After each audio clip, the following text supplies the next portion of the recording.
भारत पुनर्भव के इस व्याख्यान माला में आप सभी दर्शकों श्रोताओं का स्वागत है। चीन देश के वुहान शहर से निकलकर दुनिया भर में फैला हुआ कोविड-19 नाम का कोरोना वायरस आज संपूर्ण दुनिया में मानवता को अपने आगोश में ले चुका है। आप सभी जान रहे हैं। यह मुख्यतः चमगादड़ और सांप का भक्षण करने के कारण पैदा हुआ बताया जा रहा है। आप यह भी जानते हैं। इससे पहले सन 2009 में स्वाइन फ्लू नाम का भी एक वायरस फैला हुआ था, आपको याद होगा, जो सूअर का मांस खाने से पैदा हुआ था और उसके कारण सारे संसार में त्राही त्राही मच गई थी। फलतः हजारों लोग मरे थे और लाखों निर्दोष निरीह संक्रमित सूअरों को निर्दयतापूर्वक कत्ल कर दिया गया था। उससे भी पहले सन 2007 में बर्ड फ्लू नामक वायरस का प्रकोप फैला था, जो हांगकांग से निकला हुआ था, हांगकांग नामक देश से, और मुर्गा खाने वालों से पैदा हुआ था, जिसके दुष्प्रभाव से तब भी हजारों लोग मरे थे। कुछ वर्ष पूर्व इबोला नामक वायरस का प्रकोप दुनिया भर में फैला था, जो कांगो नामक देश से निकला हुआ था। आप थोड़ा और पीछे जाएं तो 1996 में मैड काउ डिजीज यानी बोवाइन स्पंजिफॉर्म इंसेफेलाइटिस नाम का वायरस इंग्लैंड में पैदा हुआ था, जो गौ मांस खाने का दुष्परिणाम था। इस बीमारी में पहले गायों का मस्तिष्क स्पंज की तरह हो जाता था और काम करना पूरी तरह से बंद कर देता था, लेकिन बीमारी 4-5 साल बाद मालूम पड़ती थी। इस दौरान जो लोग उन गायों को खाते थे, उनका भी मस्तिष्क पूरी तरह से स्पंज की तरह है बनकर काम करना छोड़ देता था। इस पर काफ़ी शोध किया गया तो पता चला कि इसका मूल कारण है गाय, जो कि एक शुद्ध शाकाहारी जानवर है। आपको अचरज होगा कि गाय से ऐसी बीमारी कैसे पैदा हो सकती है। तो आपको जानकर अचरज होगा कि इंग्लैंड में उन गायों को जो भोजन खिलाया जाता था, उसके कारण ये बीमारी पैदा हुई थी। गायों को मांस और हड्डी से बना हुआ फैक्ट्री निर्मित भोजन दिए जाने के कारण यह बीमारी पहले गायों को हुई और फिर उन गायों का मांस खाने वाले मनुष्यों को। तब ऐसी 40 लाख से भी अधिक निर्दोष गायों का वहाँ कत्ल कर दिया गया था। इन दिनों जिस कोरोना नामक वायरस के दुष्प्रभाव से जनजीवन अस्त व्यस्त है, यह भी उसी श्रृंखला का एक संक्रमण है। आप देखें तो पाएंगे कि इन बीमारियों का मूल कारण मनुष्य की राक्षसी प्रवृत्तियां हैं, जिनका भारत की राष्ट्रीयता अर्थात सनातन धर्म में पूर्णतः निषेध है। आज हम कोरोना संक्रमण के संदर्भ में चिंतन की भारतीय दृष्टि से विचार करेंगे। सृष्टि उत्पत्ति के संबंध में आइंस्टीन के सापेक्षतावाद अर्थात रियलिटिविटी थ्योरी और सृष्टि विस्तार विषय के डार्विन के विकासवाद इवोल्यूशनरी थ्योरी, ये दोनों सिद्धांत मुख्य रूप से भारतीय सांख्य दर्शन से लिए हुए बताए जाते हैं। आज के इस व्याख्यान का मुख्य विषय यही है, कोरोना संक्रमण के संदर्भ में चिंतन की भारतीय दृष्टि से विचार करना। भारत को जगत गुरु यूं ही नहीं कहा गया है, इसके बहुत सारे कारण हैं। वायरसों की बरसात के इस दौर में भारत ही आज एक ऐसा देश है जहां का सनातन धर्म सारे संसार को रास्ता दिखा रहा है। पश्चिम का पदार्थ विज्ञान जैसे जैसे नई नई खोजें कर रहा है, वैसे वैसे अमेरिका, यूरोप के तथाकथित विकसित देशों को भी यह समझ में आने लगा है कि वेदों से निःसृत भारतीय सनातन संस्कृति में जीवन जीने की जो वैदिक पद्धति है वही सर्व कल्याणकारी है और वही वर्ण करने योग्य है। सनातन धर्म की वैदिक चिंतन धारा के एक महान मनीषी हुए कपिल मुनि, इन्होंने सांख्य दर्शन का प्रतिपादन किया। आज दुनिया भर में तमाम दर्शन शास्त्रियों के दर्शन का मूल स्रोत यह सांख्य दर्शन ही है। कपिल मुनि के सांख्य दर्शन का एक महान ग्रंथ है सांख्य सूत्र। उसमें मुनि जी ने बताया है कि पृथ्वी पर मनुष्यों के कुल वजन से 20 गुना अधिक वजन मनुष्येतर प्राणियों का होना चाहिए, तभी पृथ्वी पर संतुलन कायम रह सकता है। इस अनुपात के बिगड़ते ही प्रकृति विभिन्न आपदाओं के द्वारा मनुष्य के विनाश को उद्धत हो जाती है, ताकि 1 गुना 20 की आनुपातिक स्थिति कायम हो सके।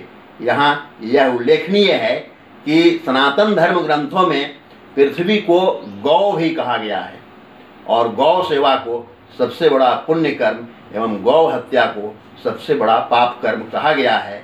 तो इसका कारण यही है कि पृथ्वी और गाय में बहुत गहरा संबंध है। गौ सेवा पृथ्वी की ही सेवा है, तो गौ हत्या पृथ्वी के विरुद्ध किया गया ही घातक अत्याचार है।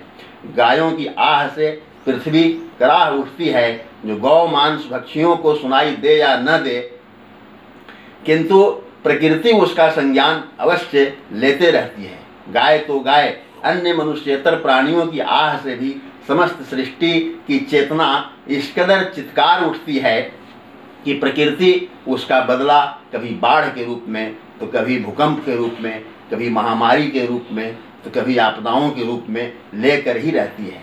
सनातन धर्म के विविध आख्यानों में ज्ञान विज्ञान के स्रोत कहे जाने वाले तमाम देवी देवताओं के वाहन अगर कुछ खास प्रकार के पशु पक्षी बताए गए हैं, तो यह इसीलिए क्योंकि सृष्टि के संतुलन में उनका विशेष महत्व है। अतएव मनुष्य उन्हें पूजनीय मानकर उनके प्रति सदैव संवेदनशील रहे और उनकी हत्या तो कतई न करे, यही इसके पीछे का दर्शन है।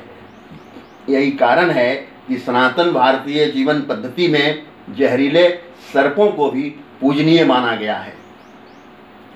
सृष्टि के संतुलन में सनातन धर्म के अनुसार सर्पों की भी बहुत महत्वपूर्ण भूमिका है।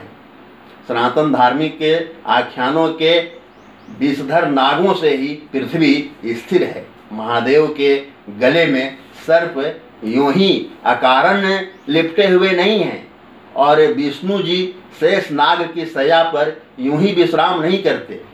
विष्णु पुराण में पृथ्वी को शेष नाग के फन पर टिका हुआ बताया गया है और यह भी कहा गया है कि सारे देव मंदिरों की रक्षा का भार नागों पर ही है।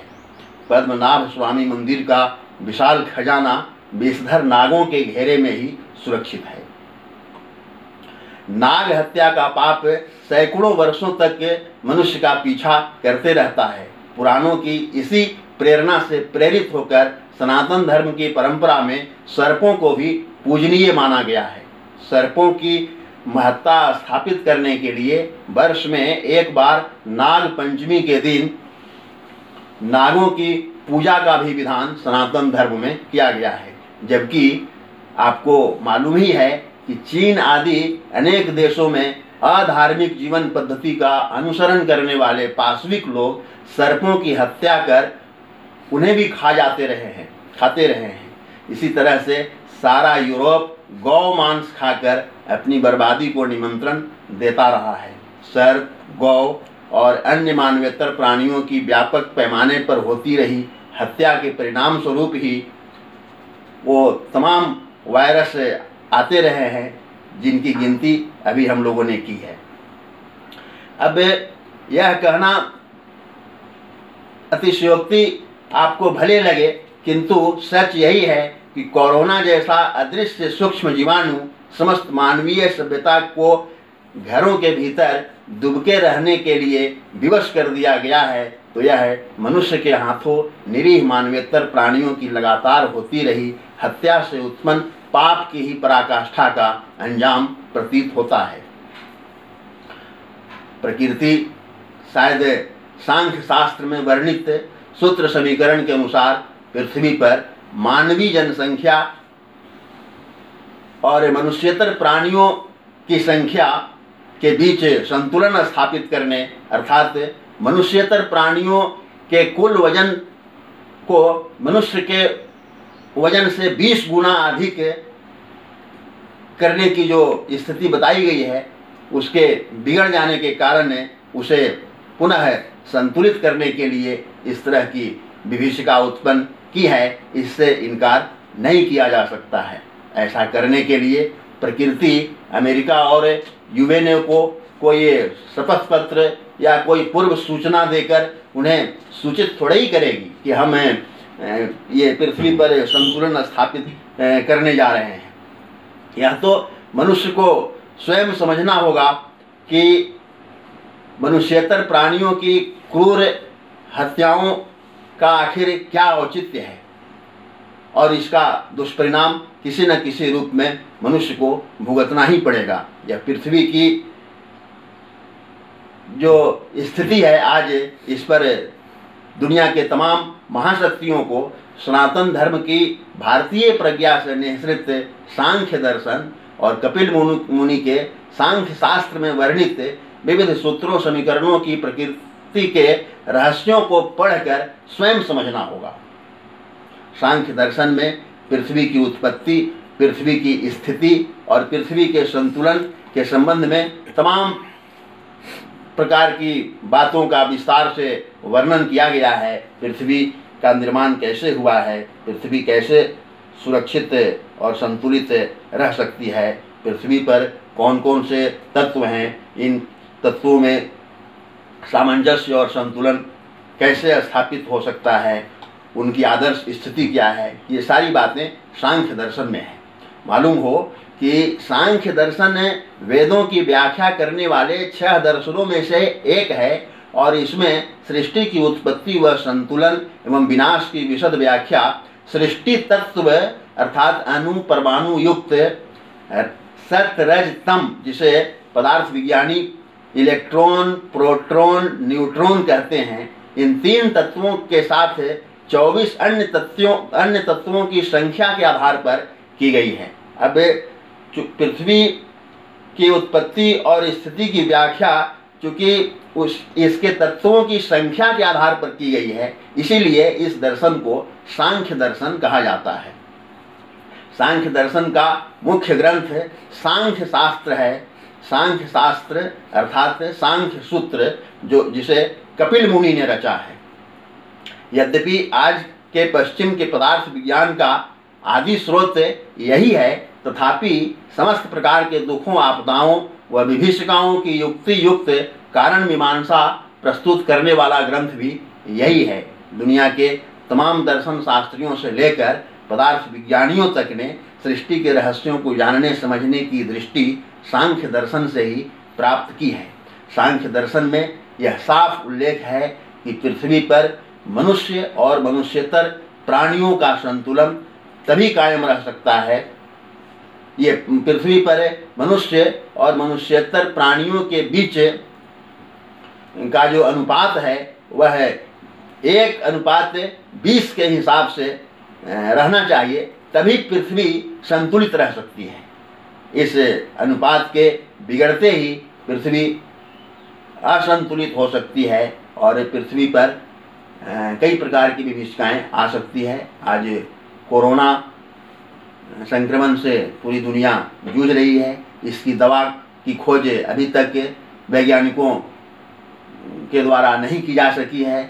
जाहिर है यह एक प्रकार की प्राकृतिक आपदा ही है और इस आपदा का कारण कहीं न कहीं पृथ्वी के संतुलन का बिगड़ना ही हो सकता है। इस पर हमें भारतीय चिंतन से विचार करना चाहिए। धन्यवाद।